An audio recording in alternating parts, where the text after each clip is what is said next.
This is the HP Cup Series, and we're going to be looking at some more NASCAR stop motion crashes. Well, look at the 47 AJ Allmendinger. We know he's good on these road courses as the caution is out.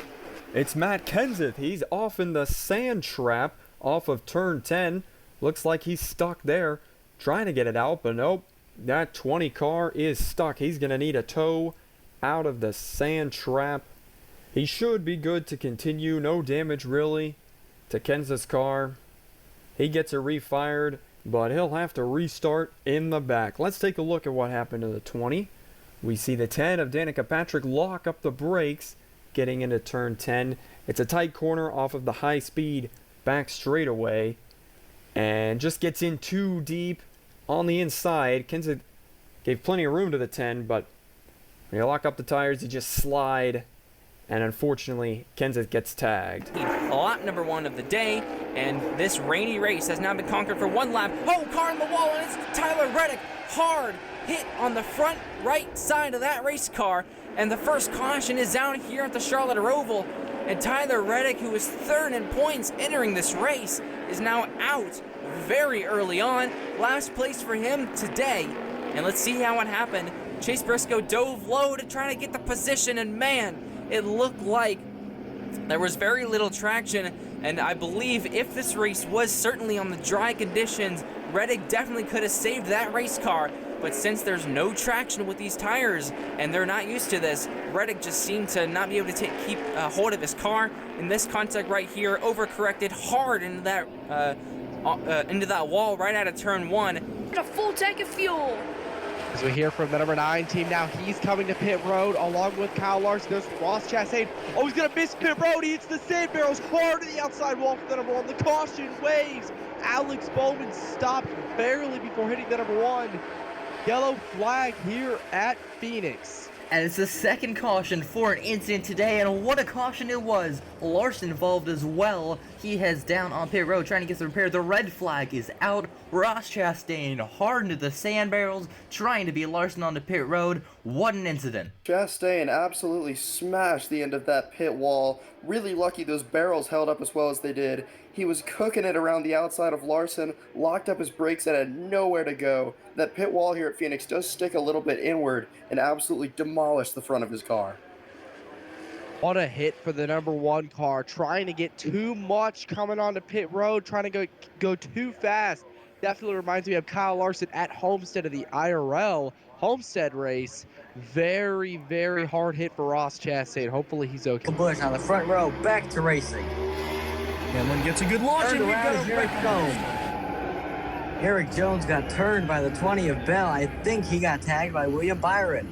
Ryan Blaney also got caught up in it, and they're all on pit road. 12, 20, and 43 all caught up in this restart fiasco.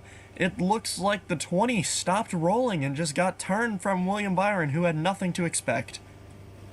Yeah, the 20, you can see how far the gap is. That's already a car length before the start-finish line. Byron, remember, you can't pull out a line before the start-finish line. So as soon as that 24 got to the start-finish line, he pulled out, but the 20 on his right front and just hooked that 20 into the 43. Unfortunate for all 3 good running machines in this race. Yeah, it absolutely just looked like the 20 maybe not missed a shift, but was maybe late on a shift, stacked the whole field up. As well, 3 wide with Kyle Busch up top. They're going to head into 2 laps to go. 2 laps to go. Contact. There they go. The big one strikes in turn number 1. A huge crash. And Truex with a hard hit there late. Oh, yeah. Wow, what a huge crash. Tyler Reddick actually almost went upside down right off screen.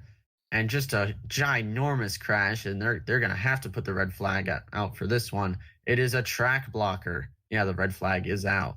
Yeah, there's nobody left. I mean, there's not a lot of cars left in this race. I think most of them were stopped in the backstretch compared to the front stretch, but looks like at least 10 cars involved here. As Victor said, the 45 almost went upside down. As we'll look at a replay here, you can see him on the top right, just ripped off the front bumper of Harvick there. And wow, just a big wreck. Look at the 10 get nailed, and so does the 19.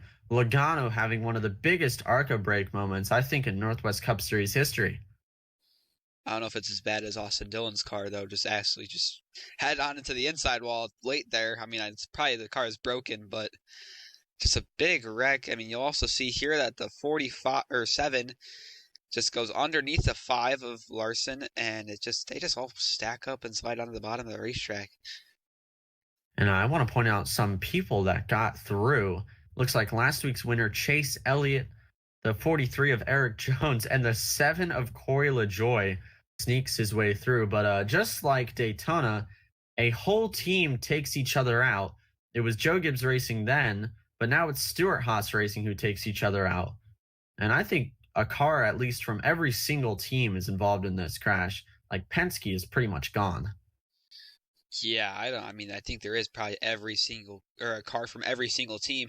I want to look at it once again. I actually didn't see this the first couple times, but both RFK cars barely sneak it through there. But I mean, if you were on the top 2 lines other than Brad Keselowski, you were piloted into this crash. Yeah, 3x3. There's really nowhere to go. 4 wide at some places on the track, and just bad luck for these guys. Like people that were stacked up in the outside lane, like Larson and Kyle Busch. You see right there, and then Truex gets hooked, and then Burton's in it, and Stenhouse is in it. There's nowhere to go. Yeah. It's just like Victor said before, it's a track blocker. When you're stuck on the outside like that and the crash happens on corner entry, there really is just nowhere to go. And even if you back down and you try your best to break away from these crashes and not be able to hit anything, you'll just get hit in the ass end as well. Yeah, and tied for second biggest wreck in the Northwest Cup Series history. The biggest was the Season 2 Daytona 500, and this being the second biggest, tied with Daytona 2 in Season